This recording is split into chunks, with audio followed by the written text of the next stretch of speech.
Welcome back to the channel folks, and to another painting tutorial. This week it's a turn of the Mighty King Tiger. I'm going to be showing you a camo that I've not done as a guide before, and that's going to be the Ambush Camo. So the most important aspect of this camo is all those little dots. So I'm going to concentrate on getting the shapes of the overall camo blotches and then getting the dots down in a way that is going to not overwhelm, but it's going to inform, so we know we're looking at ambush camo and not the starry sky at night.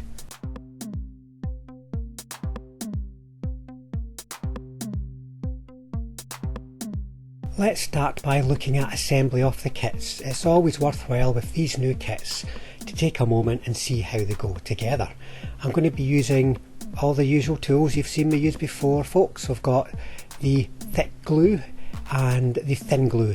Thin glue is the green one there. I'm going to use that a little bit on this kit, most of the time the thick glue for strength. I like to use a tray when I'm working. I don't normally have the components sitting on the tray. The tray is there to catch all the little shavings and clippings, and also if the bottle of glue gets knocked over, it's going to fill the tray up and not fill up your desk. And as always folks, be careful with these sharp knives. The knife I use is not particularly sharp, but it can still cut you. The snippers can cut you. I've even cut myself with the snippers before when I've reached a bit too far beyond a piece that I was holding and nipped the skin as well. So just watch what you're doing if you've not experienced with these tools, and make sure the pointy and sharp bits are travelling away from you. Dry fitting after you've cleaned the piece, I've missed a little bit here, always helps, and I recommend that you do with every kit. Don't just dive straight into splashing the glue on folks. Do some dry fitting, see how the important joints, such as on the front there, that's going to be really obvious, see how they fit, see what joints are going to be exposed, what joints are going to be covered by subsequent parts, such as the side panels on this particular kit on the hull. That way you know where you can push and pull things so that you get a nice tight fit where it's most important. If you want to leave the fenders off to expose all of the track, there's a couple of tabs that you can see sticking out the bottom of this side piece. You need to cut them off. They're just there as guides for the attachment of the side skirts and won't look right if they are visible. So just remember all these little bits that are maybe not meant to be seen if you're making your own adjustments. So let's start the actual assembly. Now you can see I'm using the thick glue on the areas where I need strength, you know, where it's not a fine part that's been fitted, it's a nice big thick part. I've got to be careful that the glue is sufficiently strong enough to hold it, but not excessive, so that it spreads out beyond the joint, because then you're going to have real problems. It will start eating the exterior detail that you want to keep, even where that detail is just pure flat. You don't want it covered in glue and human fingerprints. For each sub-assembly that you're working on, in this case the hull, try to do the whole thing quickly. Don't do a little bit on one tank and then a little bit on another and a little bit on another, because you're going to want to work with the whole thing while the glue is setting up. So you've got a degree of flexibility. You can slide pieces, edge them around a bit, you know, just coax them into position, and you'll be able to do that whilst the glue is setting.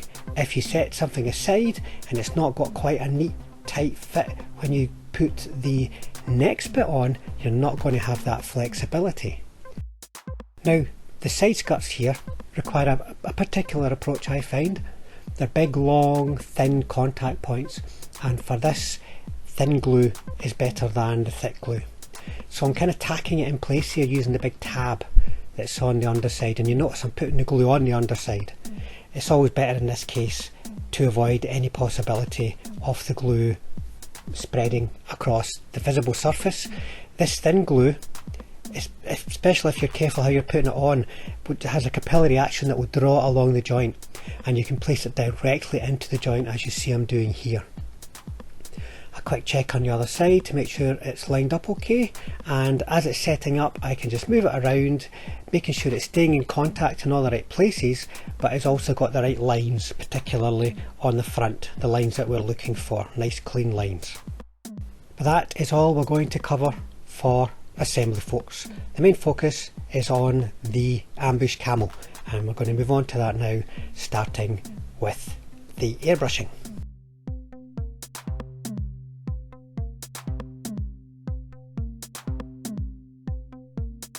So this camo is going to be a soft edge ambush camo, so I'm not using any masking here. I'm going to be spraying the camo patterns on freehand with the airbrush. I'm using my normal palette of colours for this, which is all Tamiya. It's dark yellow 2, red brown and NATO green.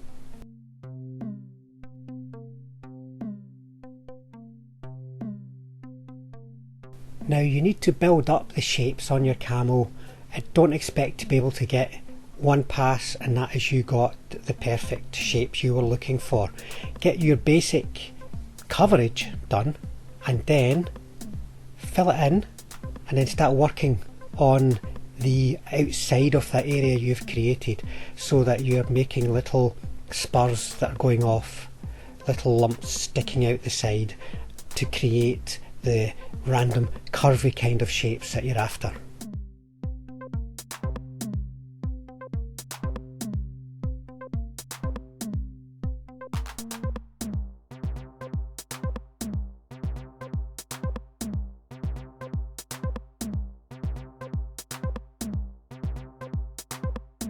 So you're putting the paint on nice and thin here, folks.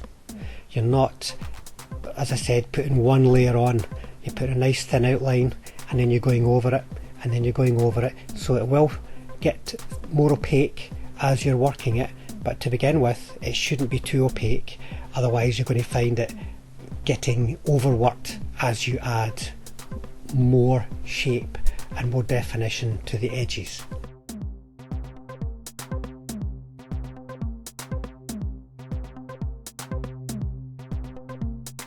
I should say, when I'm spraying these kind of camos, I always start with red brown as my first camo colour and not the green. The reason being that there's always, even when you're very careful, there's always an element of overspray. So I want the final result to have, if there's going to be any overspray, a hint of green rather than brown, because the green to the dark yellow gives more of a dark yellow kind of finish, rather than the brown to the dark yellow, which is pushing things more towards the brown. We don't want a brown tank, we want a greenish, yellowish kind of finish overall.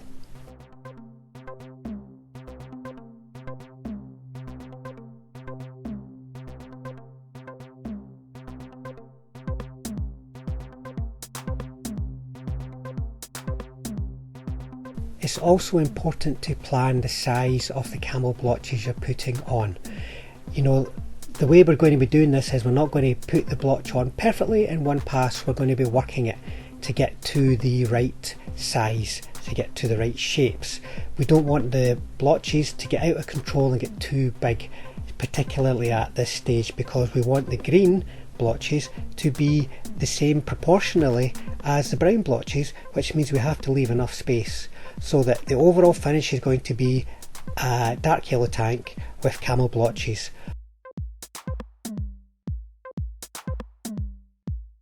Some camo schemes obviously have less dark yellow, so just be clear in your mind what it is you're trying to achieve and plan ahead. It takes a little bit of practice and experience to get the blotches on right. You don't want to have to go back and fix it. If you do it right, you can get the right balance between the three camo colours in one go.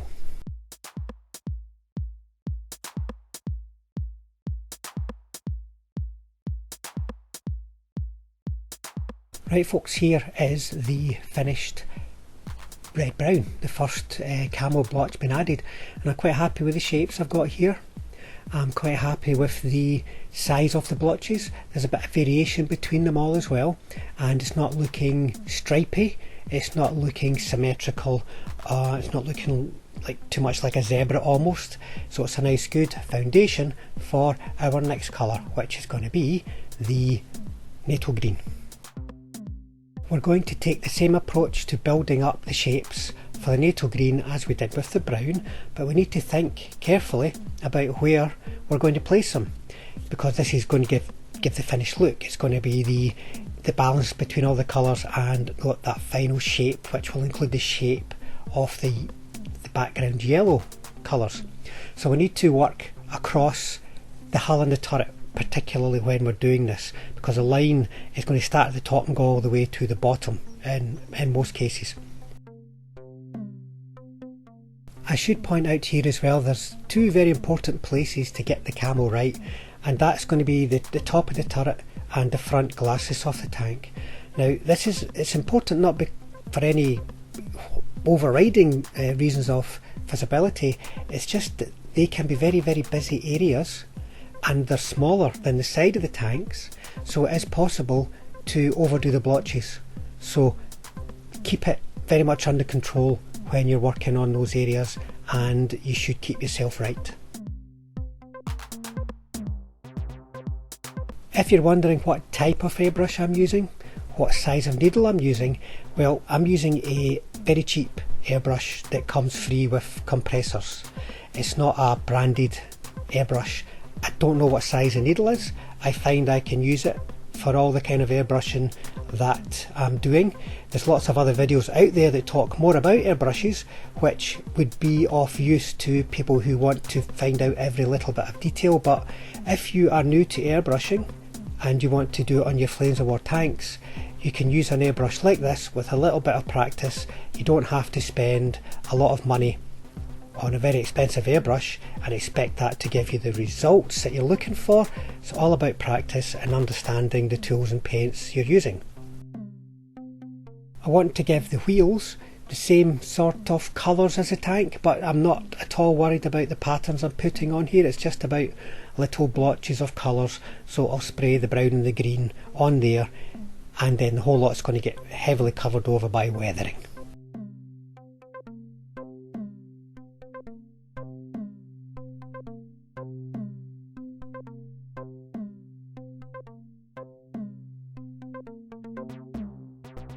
That's the base camouflage sprayed on, folks, so we're now ready to add the dots. And as you can see there, my secret weapon is a cocktail stick and some slightly thinned down paint. We're using the Tamiya Dark Yellow 2 here, as well as the NATO Green for the other spots. Now, cocktail sticks, they've got a nice point on them, and when you touch them to a surface, the paint will flow off. So the trick here to get nice uniform and where possible as flat results as you can is making sure you're loading the cocktail stick correctly. So you're touching it into the paint and then you're immediately hitting the areas that you want to dot. Now you're only going to do a few dots at a time and then you're going to reload, and if you notice even after reloading it's not really flowing off, that's because the end of the cocktail stick has got little bits of dry paint on it that's stopping the capillary action, so you're going to clean it. So it's a quite quick process, as you can see, but it's a process where you are loading, dotting, loading, dotting, and then cleaning. It kind of goes like that.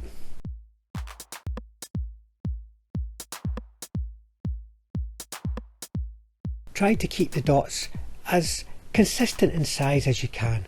Don't over worry it, folks. It's a small tank, remember, and we're creating the look of Ambush Camo rather than a perfect reconstruction.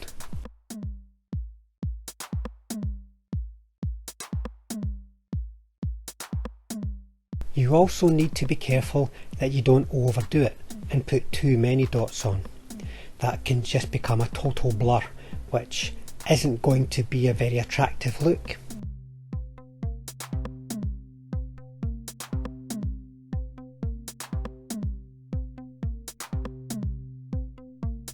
You also need to be careful that your dots are going on in a random and asymmetrical way.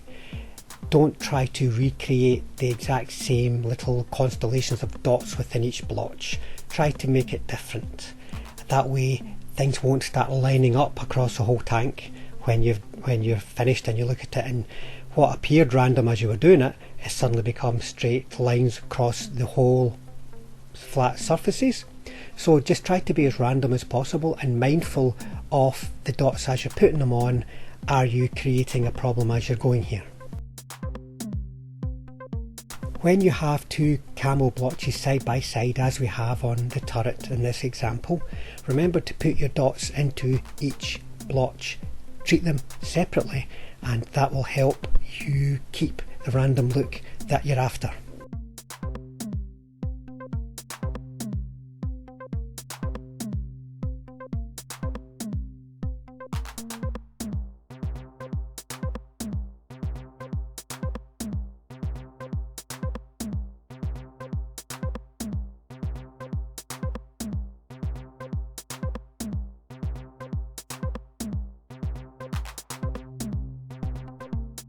So that's us finished the dark yellow dots. Any area of brown, any area of green has got some dots in it, or has it. We're going to stop at this point before we go on to the green and then just double check, because there will be some little areas that you've missed. So take a moment to double check everything and you'll get a nice consistent finish. And then we're on to the green. Now, you can also do little testers, as you may have seen me doing there, on areas of the hull that are going to be covered by the turret, or even on the underside, just so you understand how the paint is flowing off, because every mix of paint you make might be a little bit different. So we're just going to repeat the process here, folks, being mindful of any patterns that have started to emerge in the dots. I'm seeing dots here, folks, so that you don't start creating straight lines between the dots on the yellow and the dots on the brown and the green, and then just away we go. It's actually a quick process, folks. It's not a painstaking process. You can make it painstaking if you want, but as long as you're prepared to accept some of those dots are a little bit smaller or bigger than the other ones, just dot away, and before you know it, you'll be done.